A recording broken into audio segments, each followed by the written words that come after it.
Hier,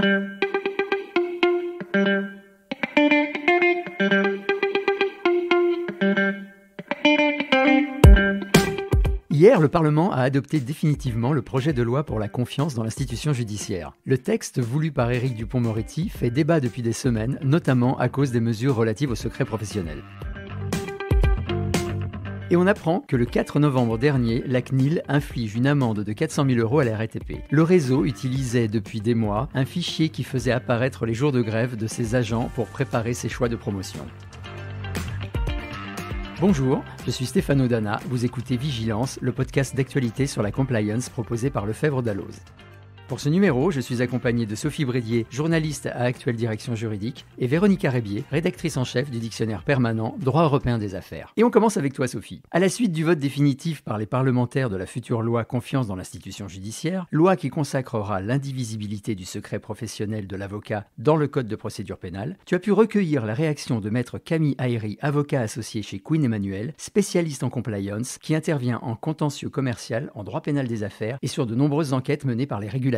Oui Stéphano, le sujet est important car il concerne l'activité de conseil des cabinets d'avocats auxquels vous faites souvent appel pour développer vos programmes de compliance. C'est un véritable feuilleton qui vient de se terminer avec en dernier épisode le vote d'un ultime amendement du garde des Sceaux sur l'article 3 du projet de loi. Sur cet article, les parlementaires, en commission mixte paritaire, s'étaient pourtant mis d'accord. Mais la version adoptée en CMP a soulevé un tollé chez les avocats. D'où l'amendement gouvernemental déposé post-CMP. On ne peut toutefois pas parler d'un véritable happy end pour les avocats qui se sont mobilisés jusqu'au bout. Ils manifestaient mercredi encore devant le Sénat, malgré la dernière intervention d'Éric Dupond-Moretti, car leur ancien confrère n'a pas fait voter au Parlement la suppression pure et simple de l'article 3. Option qu'il avait pourtant proposée aux avocats et que le CNB avait choisi. Je vous laisse écouter mes échanges avec Camille Ayry.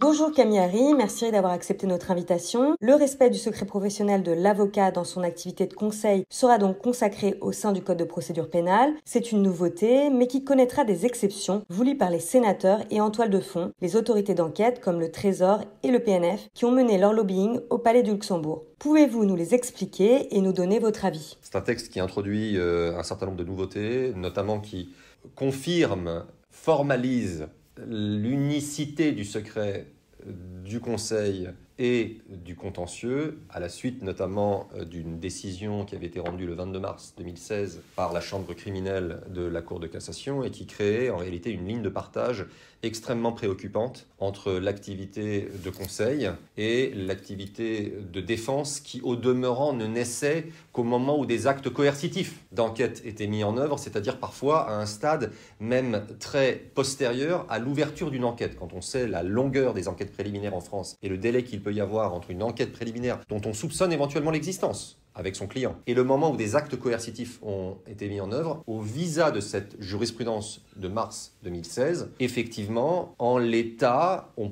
pouvait considérer, ce qui était assez effrayant, que même des échanges qui avaient pu intervenir dans la connaissance d'une enquête, c'est-à-dire dans l'exercice d'un droit de la défense, étaient saisissables par les autorités d'enquête. Et je ne parle même pas de la notion de conseil qui, elle, était très en amont et qui était, d'une certaine manière, livrée aux quatre vents. Ce texte a au moins le mérite de rappeler cette unicité. Mais en même temps, il crée une série d'exceptions qui sont très préoccupantes. C'est-à-dire qu'en même temps qu'il pose un principe de protection du conseil, il apporte immédiatement un certain nombre d'amédiations sur un certain nombre de secteurs, avec une possibilité de saisir des documents, avec une définition qui est assez étrange et sur laquelle on reviendra. Donc voilà, il y a un effet de balancier qui est assez préoccupant dans ce texte. Justement, si on revient sur ces exceptions, vous dites qu'elles ne sont pas si claires que ça. Quel est le problème ? Elles sont listées, ces exceptions. Les périmètres de ces domaines d'exception sont listés. En fait, c'est le premier alinéa d'un article 56.1.2 qui vient d'être modifié et qui indique que le secret du conseil n'est pas opposable aux mesures d'enquête ou d'instruction lorsqu'elles sont relatives aux infractions suivantes, c'est-à-dire les infractions relatives à la fraude fiscale, les infractions en matière de terrorisme et l'ensemble des infractions relatives aux infractions de corruption active, passive, privée, publique, trafic d'influence et blanchiment de l'ensemble de ces infractions. Donc ça crée une série d'infractions à l'occasion desquelles le secret du conseil ne peut pas être opposé. Il existe ce secret du conseil, mais sur ce périmètre qui est très large et qui peut faire l'objet d'interprétations encore encore plus large, la corruption, la fraude fiscale. La fraude fiscale est souvent une sorte de voiture-balai de toute une série d'infractions. Dès l'instant où on considère qu'on a altéré la vérité et qu'on s'est d'une certaine manière livré à une infraction, eh bien, il y a un impact fiscal. Virtuellement, la plupart des infractions financières peuvent être également analysées à travers un prisme fiscal. Et donc ça veut dire que le périmètre qui permettrait de ne pas opposer le secret du Conseil est relativement large. Au-delà de ça, ce texte évoque aussi, non pas en ce qui concerne le périmètre, mais en ce qui concerne la nature intrinsèque du document qui peut être saisi. C'est-à-dire qu'au sein de ce périmètre, quels sont les documents qui peuvent être saisis? Et le texte donne une définition qui est assez étrange, sous réserve que les consultations, correspondances ou pièces détenues ou transmises par l'avocat ou son client, donc ce sont celles qui peuvent être saisies chez l'avocat, établissent la preuve de leur utilisation aux fins de commettre ou de faciliter la commission des infractions. Donc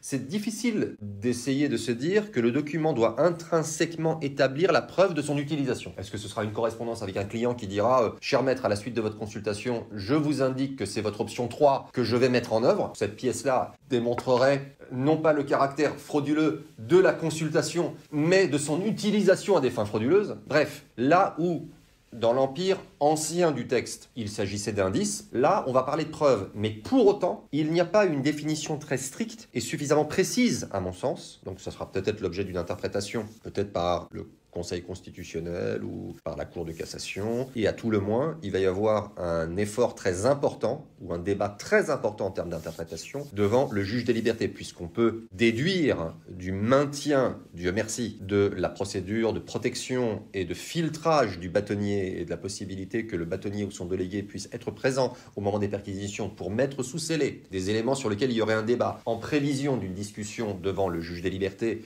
avec la possibilité d'un recours devant le président de la Chambre de l'instruction, il y aura nécessairement un débat assez épineux sur lequel il faudra être extrêmement vigilant sur ce que je vais appeler, pour les besoins de cette discussion, la puissance probatoire de l'élément qui a été saisi. Est-ce que nous sommes en présence d'une pièce, d'une consultation, d'une correspondance qui établit la preuve de son utilisation aux fins de commettre ou de faciliter la commission? Et là, je dois avouer que c'est très très compliqué de tirer une ligne de crête en l'état actuel de la rédaction de ce texte. Donc les exceptions sont larges et il y aura forcément beaucoup de discussions devant le juge de la liberté et de la détention pour pouvoir donner le moins possible aux enquêteurs. Alors, c'est pas de donner le moins possible, c'est de garantir le respect du droit de la défense. Effectivement, le périmètre est large, il est énuméré, mais c'est pas parce que quelque chose est énuméré que c'est restreint. Et au demeurant, je ne dirais pas que le périmètre du document intrinsèque est large, il est très imprécis, ce qui est encore plus problématique. À la limite, si quelque chose est large et qu'il est bien défini, je sais où je suis. Il y a un problème d'interprétation, de matérialité et d'applicabilité immédiate du texte qui me semble compliqué. Et je ne sais pas exactement comment ce sera précisé, probablement dans le cadre de débats. Maintenant, il faut bien se dire une chose, quand vous dites de saisir le moins possible, l'idée c'est pas de saisir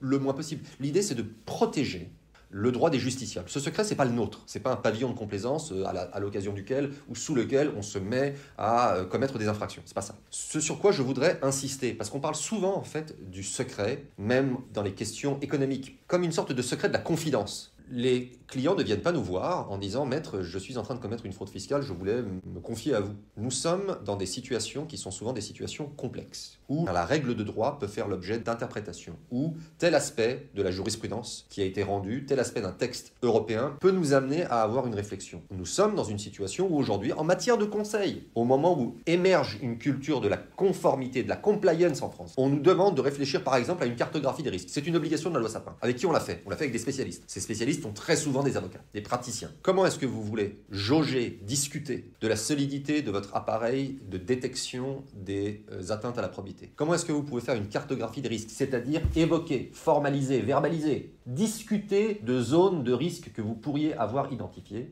en étant tétanisé à l'idée que cette simple discussion puisse faire l'objet d'une appréhension si plus tard un élément se produit et qu'on vienne vous montrer ça en disant « Vous voyez, il y a 3 ans avec votre avocat, vous vous êtes posé des questions. » Oui, on s'est posé des questions. Et on en a conclu qu'il n'y avait pas de difficulté, qu'on était protégé par l'interprétation qu'on pouvait avoir à l'époque de ce texte, de cette jurisprudence. Aujourd'hui, vous me dites que ça voulait nécessairement dire que nous savions que nous étions en train de commettre une infraction. Non, pour que le droit puisse se diffuser, pour que les entreprises puissent travailler, il faut que, comme n'importe quel citoyen, les personnes morales aussi, puissent discuter de questions juridiques parfois complexes. Et si on se met à être tétanisé à l'idée d'exprimer par écrit un doute dans le cadre d'un échange, etc., on ne communiquera plus et c'est la diffusion du droit qui sera probablement ralentie. Les parlementaires, justement, ont évoqué un peu ces phénomènes de boîte noire au sein des entreprises pour justifier les exceptions qu'ils ont introduites dans le texte. Vous dites, il n'y a pas de boîte noire, c'est de l'ordre du fantasme. Non, moi ce que je dis, c'est c'est que d'abord, il faudrait qu'on soit un peu plus dans une société de la confiance, qu'on ne pense pas que sous prétexte que quelque chose est couvert par le secret, c'est qu'il cache nécessairement une infraction. Le raisonnement assez binaire auquel on nous a amené, c'est dès l'instant où c'est secret, ça veut dire que c'est suspect. On a le droit d'avoir un secret pour discuter de choses qui sont parfaitement légitimes et d'évoquer des doutes. Ça, c'est le premier point. La deuxième chose, c'est que lorsqu'on a besoin d'établir la preuve d'une infraction,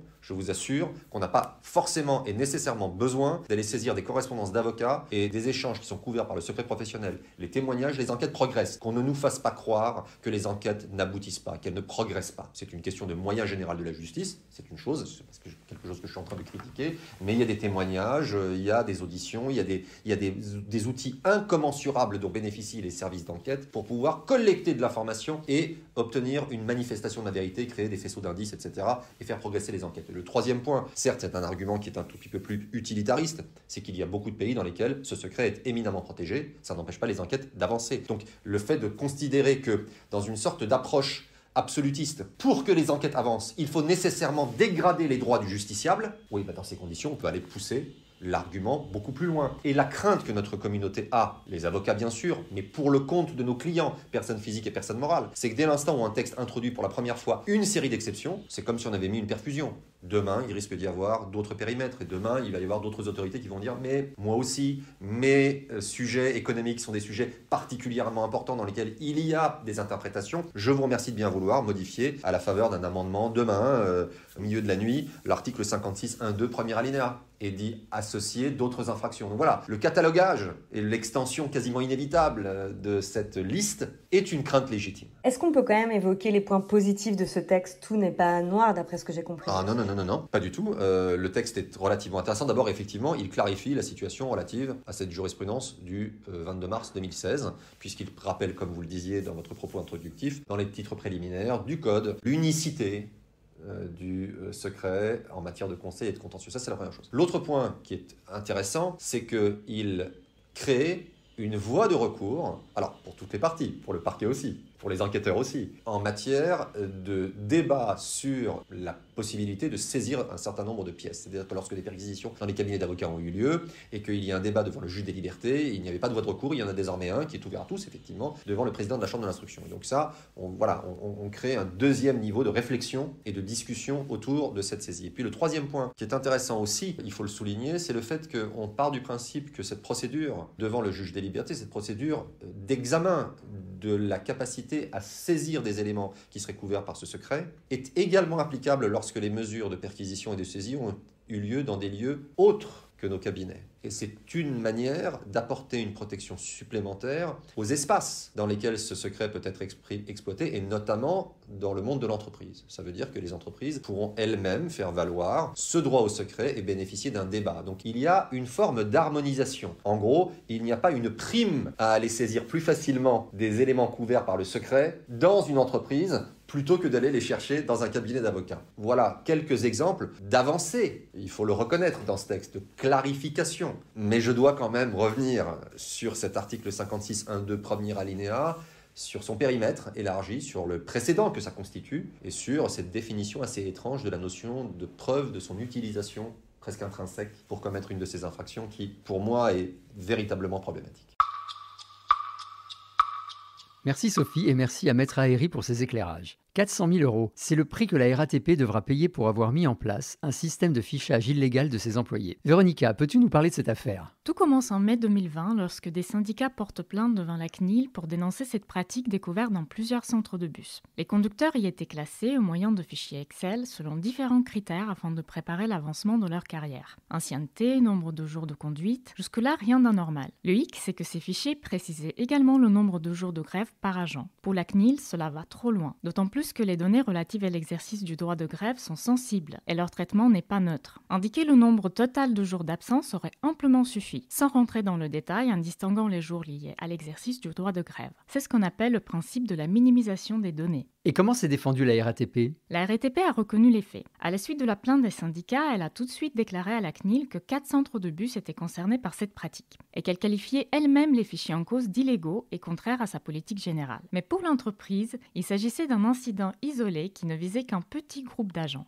Argument balayé par la CNIL qui, au cours de ses contrôles, a découvert 2 autres centres de bus qui pratiquaient le fichage illégal. Pire, la RATP a affirmé à la CNIL avoir mis en conformité l'ensemble des fichiers dans tous les centres de bus. Or, la vérité était tout autre. Ces fichiers contenaient toujours des onglets relatifs au nombre de jours de grève, sauf qu'ils étaient masqués. La RATP a alors sorti un autre argument, la mauvaise maîtrise des fichiers Excel par les directeurs des unités opérationnelles. Mais la CNIL n'est pas dupe et maintient le constat de manquement. Et justement, est-ce que c'est là la seule violation constatée par la CNIL ? Eh bien non. La CNIL a également relevé une durée de conservation excessive des données et des manquements relatifs à leur sécurité. Par exemple, les agents habilités pouvaient accéder à l'ensemble des données relatives aux ressources humaines sans distinction selon leurs fonctions. Il y a mieux en matière de confidentialité.